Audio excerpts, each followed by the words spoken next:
1 Coríntios capítulo 13, nós vamos ler do versículo 8 ao versículo 10, onde encontramos o seguinte: o amor nunca falha, mas havendo profecias, serão aniquiladas, havendo línguas, cessarão, havendo conhecimento, desaparecerá, porque em parte conhecemos e em parte profetizamos, mas quando vier o que é perfeito, então o que é em parte será aniquilado.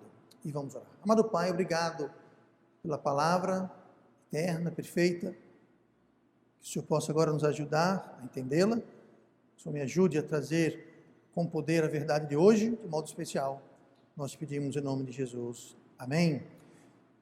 Mantendo nossas Bíblias abertas então para o texto de hoje, nós vamos dar continuidade ao nosso estudo sobre o amor. Estamos vendo várias perspectivas do amor e várias formas como o amor impacta as nossas vidas de formas diferentes, mas hoje nós vamos falar sobre a eficácia do amor, a eficácia do amor. Se você olhar a palavra eficácia no dicionário, você vai encontrar a seguinte definição: o poder de produzir determinado efeito. O amor tem eficácia, o amor ele tem o poder de produzir um determinado ou uma série de efeitos, e é isso que nós estamos vendo. E no versículo 8 que nós lemos fala: o amor nunca falha.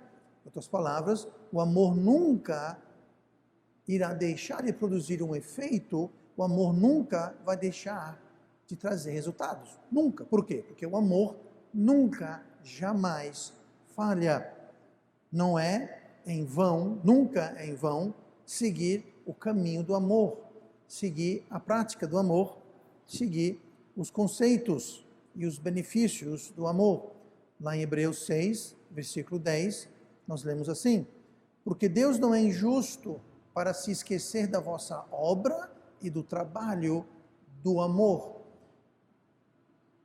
que para com seu nome mostrastes enquanto servistes aos santos e ainda servis. Então aqui Deus está dizendo que ele não é injusto e que ele não vai esquecer, por não ser injusto, ele não vai esquecer da obra e do trabalho do amor.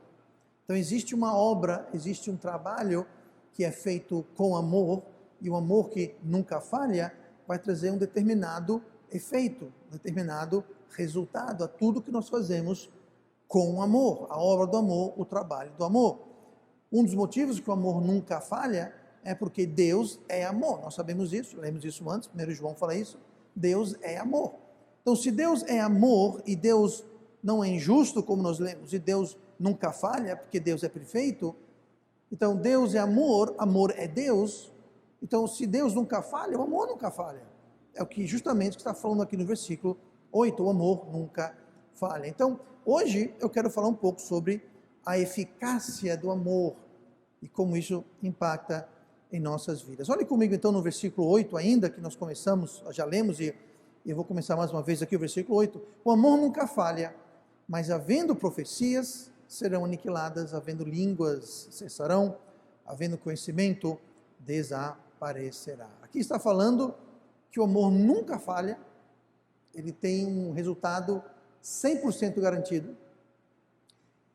E é interessante que aqui ele está falando sobre dons espirituais, o dom de profecia, o dom de línguas, o dom de conhecimento. Há um estudo que nós temos algum tempo atrás, ele está disponível no canal da igreja, onde tratamos dos dons espirituais e abordamos justamente essa questão aqui, mais da perspectiva de dons espirituais, tá? Mas eu vou deixar isso para você depois ver, checar e estudar ali, mas nós vamos ver aqui que Deus está usando esses dons para ilustrar a eficácia do amor. A palavra falha, no versículo 8, o amor nunca falha, essa palavra falha é a palavra grega ekpipto, que quer dizer acabar ou diminuir. Então, o amor nunca falha, quer dizer, o amor nunca diminui, por isso que não falha, porque ele é constante, ele não diminui, ele não acaba, ele não tem fim. O amor de Deus, ele sempre vai encontrar nunca vai perder a eficácia, nunca vai ficar sem efeito, porque ele funciona sempre em qualquer circunstância e sempre funciona em qualquer condição. Por mais complicada que seja, por mais desesperançosa que seja uma situação, um problema, o amor sempre, se aplicado, o amor sempre vai trazer uma solução, sempre vai surtir um efeito positivo. E para ilustrar essa infabilidade do amor, Deus ilustra aqui dando alguns exemplos, no caso, estes 3 dons espirituais que são mencionados. Eu vou mencionar rapidamente de passagem o que eles são. O primeiro dom, o dom de profecia. A profecia é quando uma nova revelação vinda de Deus é dada através de alguém.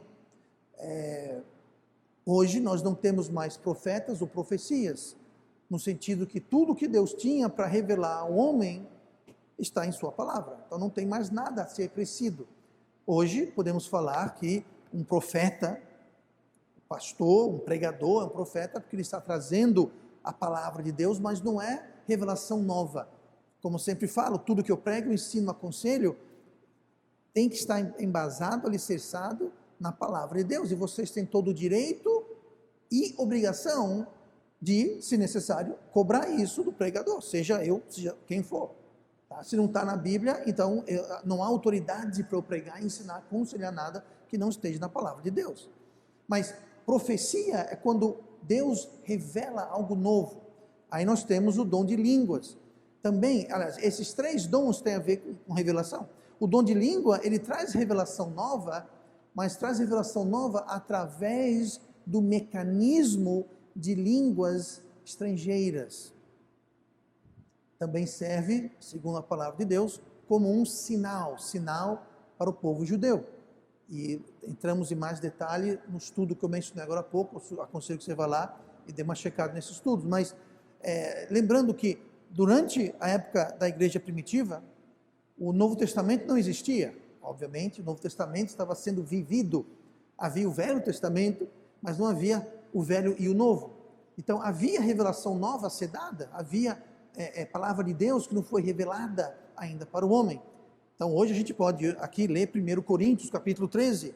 Naquela época eu não podia abrir a Bíblia em 1 Coríntios, porque talvez, dependendo aonde era, a carta não havia sido escrita ainda.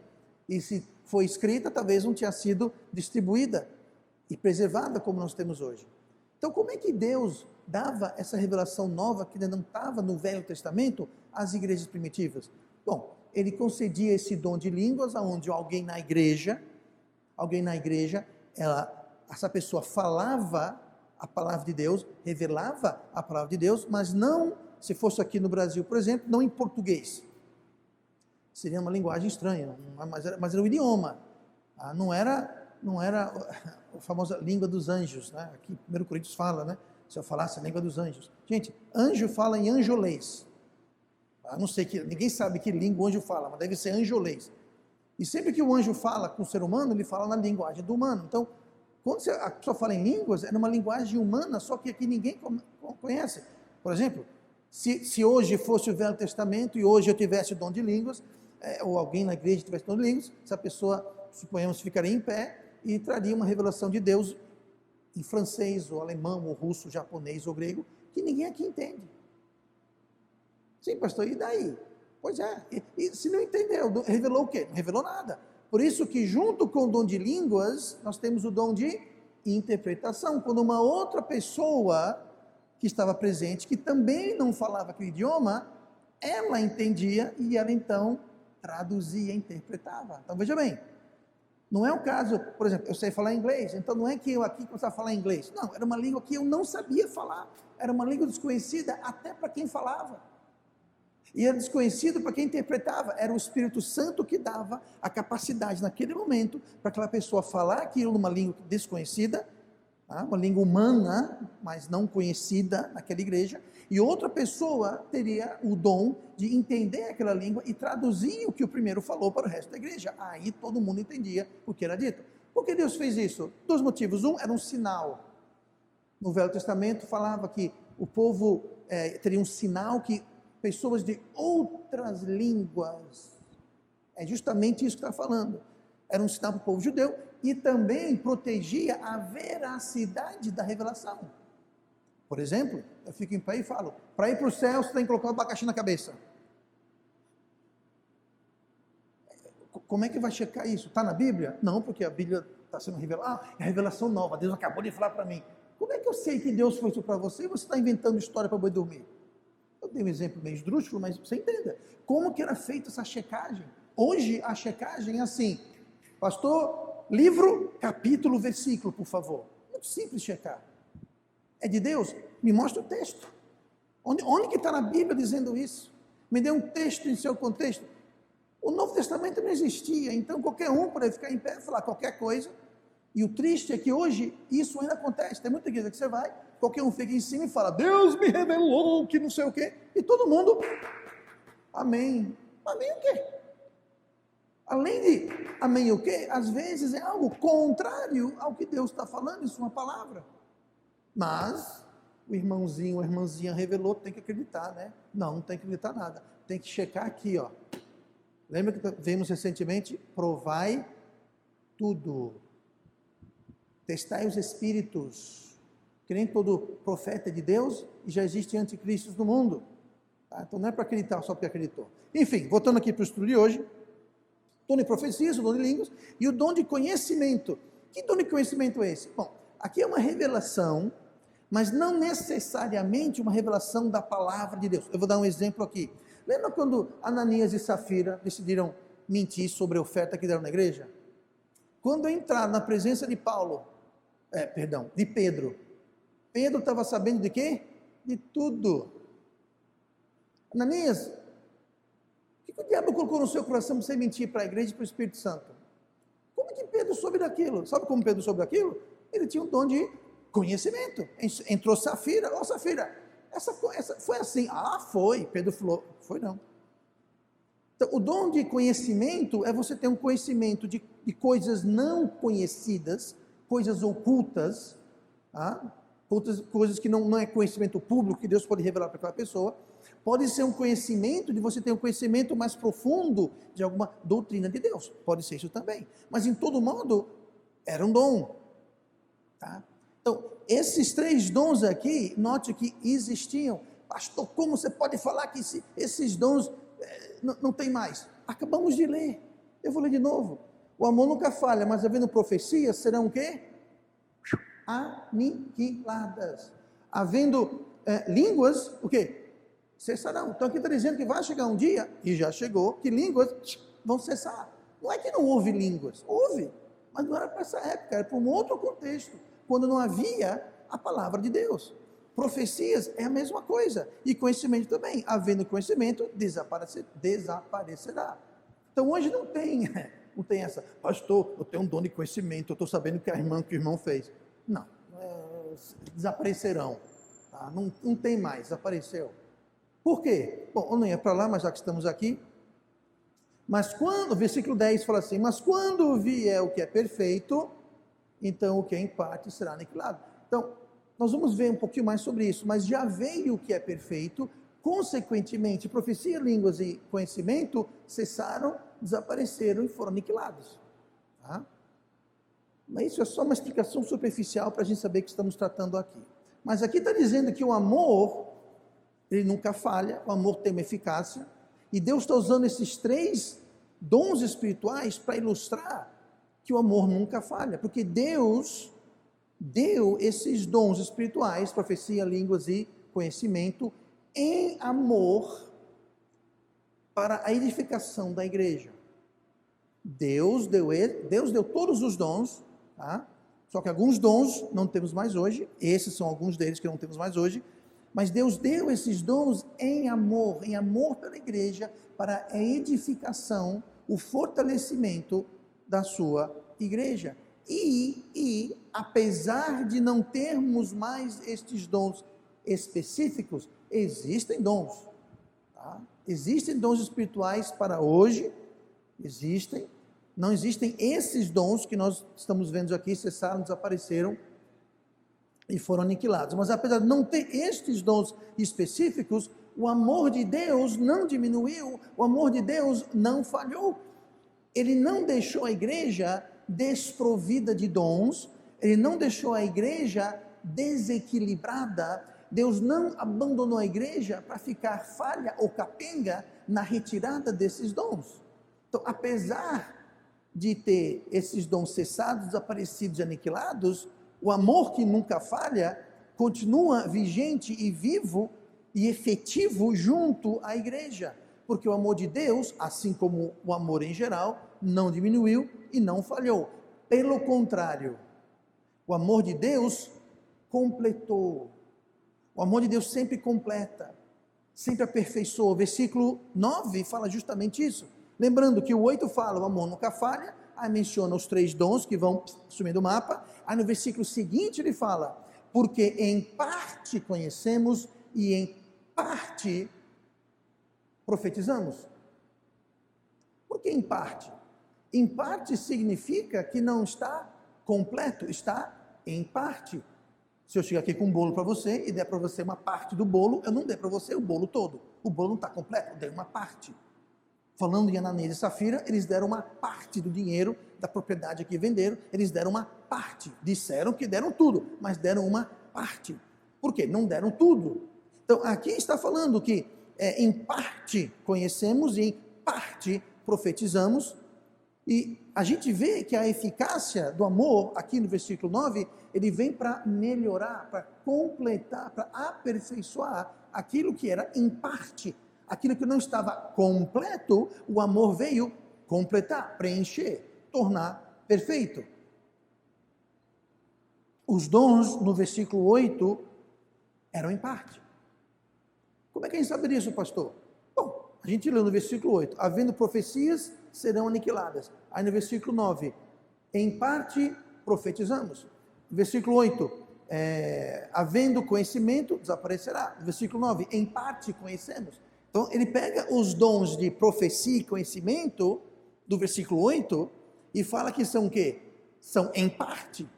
No versículo 9, a gente conhece em parte, é incompleto, a gente profetiza em parte, é incompleto. E o amor veio justamente para completar, nós vamos ver daqui a pouco isso. Agora, é interessante que o dom de línguas não consta no versículo 9.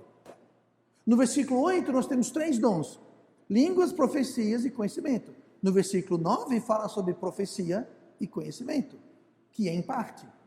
Mas, pastor, por que não tem línguas?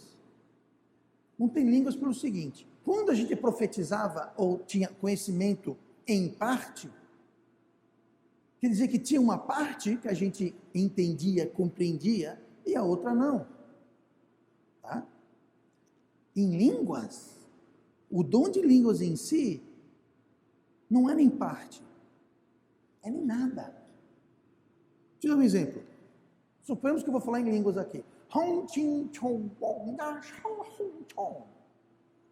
Vocês entendendo alguma coisa? Eu também não. Agora, se eu estou profetizando, Deus está dizendo que... Eu estou entendendo o que eu estou falando. Se eu tenho conhecimento, Ananias, você não deu o que você falou que deu. Eu estou me entendendo. É em parte, mas eu estou me entendendo. Agora, línguas... Ninguém sabe. Não é em parte, nem para mim, nem para vocês, nem para ninguém. Por isso que o dom de línguas não consta no versículo 9... como conhecemos em parte e profetizamos em parte. Porque o dom de línguas não tem parte nenhuma, porque língua sozinho, sem um intérprete, serve de quê? Nada. E Paulo fala isso logo mais adiante, quando chega lá, vocês vão ver isso. É de nada, gente. Sem interpretação, o dom de línguas não tem função nenhuma. Só causa confusão. Inclusive a Bíblia fala, se alguém passa e vê um monte de gente falando língua estranha, vão achar que vocês são o quê? Que é tudo doido. A Bíblia fala isso, mas a gente vai chegar lá.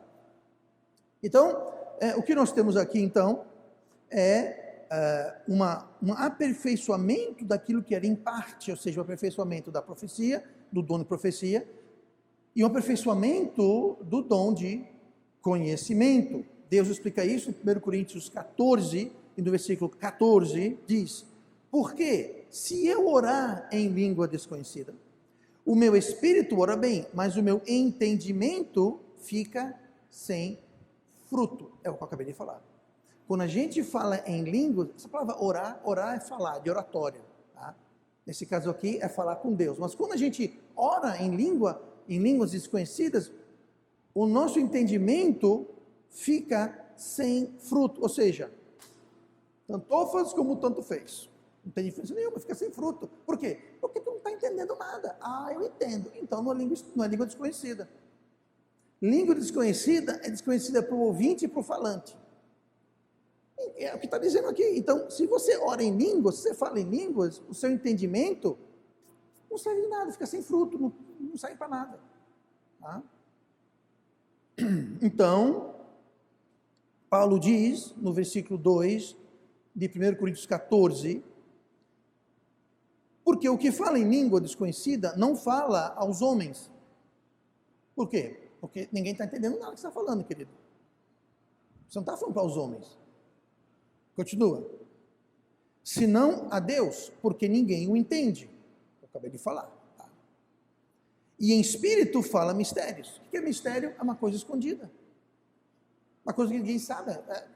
Ninguém está entendendo o que está falando. É misterioso, não é claro. Versículo 3 de 1 Coríntios 14. Mas o que profetiza, fala aos homens. Então, quem fala em línguas, não fala aos homens. Mas quem profetiza, fala aos homens. Por quê? Porque a profecia é dada em linguagem normal, que todo mundo entende. Versículo 3.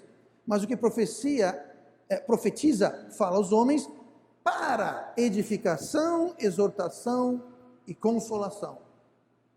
Quando você fala em línguas, não há nada disso. Por quê? Porque você não está falando para os homens. Por quê? Porque ninguém entende nada. É o que está dizendo. Ah, pastor, você tem que interpretar. E eu não tenho que interpretar. Isso está mais claro que isso, é um chute nas canelas. Tá?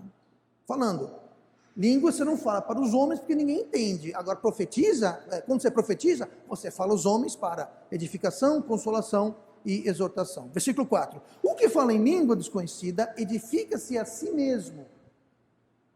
Como que eu falando em línguas, isso pode me edificar a si mesmo? Se alguém interpretar. Mas só se alguém interpretar. Mas continua. Mas o que profetiza edifica a igreja. Então, quando a pessoa fala em língua, não edifica a igreja. Quando profetiza, edifica a igreja. Versículo 5.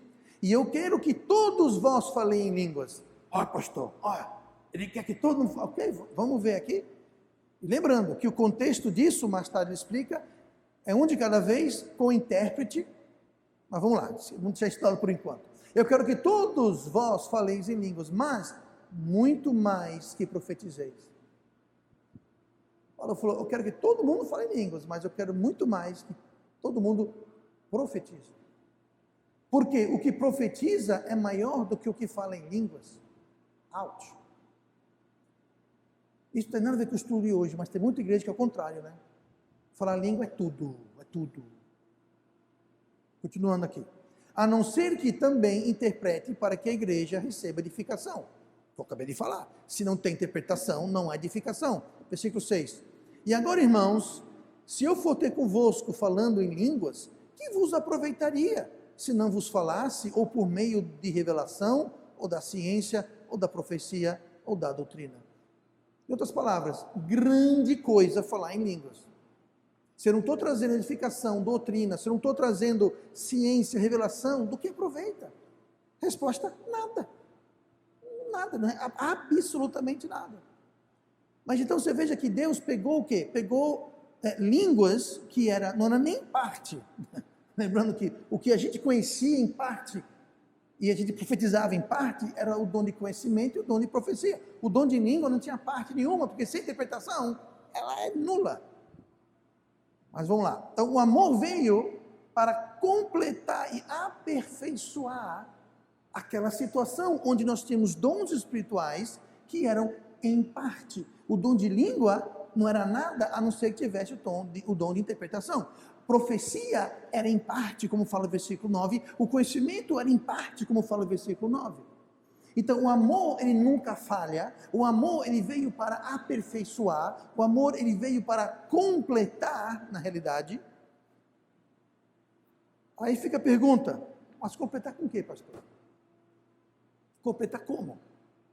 Nós vamos ver isso, versículo 10.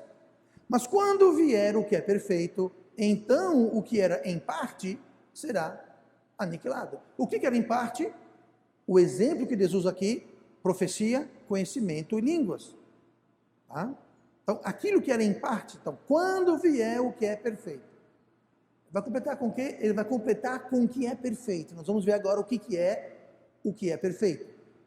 Mas quando vier o que é perfeito, o que era em parte vai ser aniquilado. O que era em parte, conhecimento, profecia, e na questão o dom de línguas, que não era em parte, porque nem sem interpretação não é nada. Então, o amor completa, aperfeiçoa com o que é perfeito. Muito bem. 3 coisas que hoje são perfeitas, mas que não eram perfeitas quando 1 Coríntios 13, 1 Coríntios foi escrita. 3 coisas que são perfeitas hoje, que nós temos hoje, mas que eles não tinham na época em que o Novo Testamento foi escrito. E por esse motivo precisavam do dom de línguas, profecia e conhecimento. Que 3 coisas, pastor? Chega de suspense. Primeira coisa que nós temos hoje, que nós não tínhamos, quando vier o que é perfeito, completo. Primeira coisa, a palavra de Deus. Eles tinham o Velho Testamento. Eles não tinham o Novo Testamento. Hoje você tem em sua mão a palavra de Deus perfeita, completa, íntegra, total. Tem o Novo, tem o Velho, tudo que Deus tinha para falar para a humanidade, você tem na sua mão. Eles não tinham isso. Sabe quem se chama a palavra de Deus também? Jesus. Apocalipse 19:13. Está falando uma visão que João viu, falando sobre Jesus. E estava vestido de uma veste tingida em sangue, e o nome pelo qual se chama é a palavra de Deus. Falando sobre Jesus, o nome de Jesus, o nome que Jesus é chamado é a palavra de Deus. A mesma palavra perfeita que sempre existiu, mas nem sempre existiu aqui, na terra de forma impressa. Nós temos também em João capítulo 1, versículo 14. E o verbo se fez carne. Que verbo? A palavra. Que carne? Jesus. A carne, a palavra se fez carne. Cristo se encarnou, a palavra de Deus tomou forma de homem. E o verbo se fez carne e habitou entre nós, e vimos a sua glória como a glória do unigênito do Pai, cheio de graça e verdade. Então, uma das 3 coisas que vamos mencionar sobre que é perfeito, que aniquila as coisas que eram em parte, uma dessas coisas é a palavra de Deus, que coincidencialmente também é Jesus. Jesus é a palavra de Deus é Jesus, é o verbo na carne, é o nome dele, é quem ele é o que ele é. O que mais? A segunda coisa perfeita que nós temos hoje, nós temos a palavra de Deus, nós temos o Filho de Deus. Nós temos o Filho de Deus. Hebreus 7, 28. Porque a lei constituiu sumos sacerdotes porque a lei constituiu sumos sacerdotes a homens fracos. Mas a palavra do juramento, que veio depois da lei, constituiu no Filho perfeito para sempre. Quando vier o que é perfeito, o que é perfeito? O Filho, Cristo, Jesus. O que é perfeito? A palavra de Deus, que é Cristo, que é Jesus. A terceira coisa que é perfeita, o amor de Deus. O amor de Deus, olha o que fala em Romanos 8, 39. Nem a altura, nem a profundidade, nem alguma outra criatura nos poderá separar do amor de Deus, que está em Cristo Jesus, nosso Senhor. Então veja bem, essas 3 coisas que hoje são completas, basicamente é Jesus. A palavra de Deus é Jesus. O amor de Deus é Jesus. O Filho de Deus é Jesus. E essas coisas não estavam completas, para eles não estava amplamente revelada, mostrada, por isso que eles tinham certas coisas em parte, porque aquilo que era perfeito não havia vindo, especialmente a palavra de Deus. Agora nós temos a palavra de Deus, o Novo e o Velho Testamento, então a profecia que era em parte, o conhecimento que era em parte, o dom de línguas que não era, nem em parte era, porque essa interpretação não era nada, essas coisas desapareceram, cessaram, foram aniquiladas, porque aquilo que é perfeito, a palavra de Deus, o Filho de Deus, o amor de Deus, já é revelado e já está conosco. Então não tem mais, porque o amor veio para completar.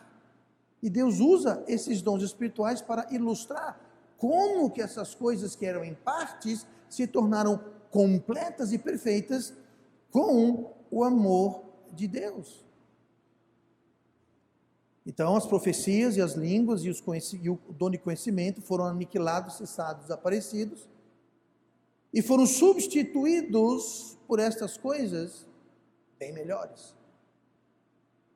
A palavra, o Filho e o amor de Deus.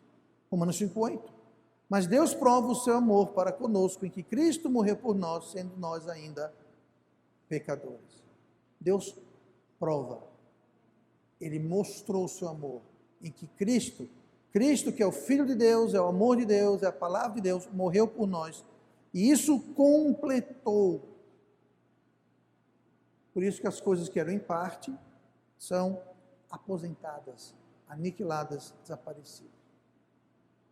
Para resumir rapidamente, o exemplo e aplicação da eficácia do amor nesses versículos que vemos hoje de 1 Coríntios 13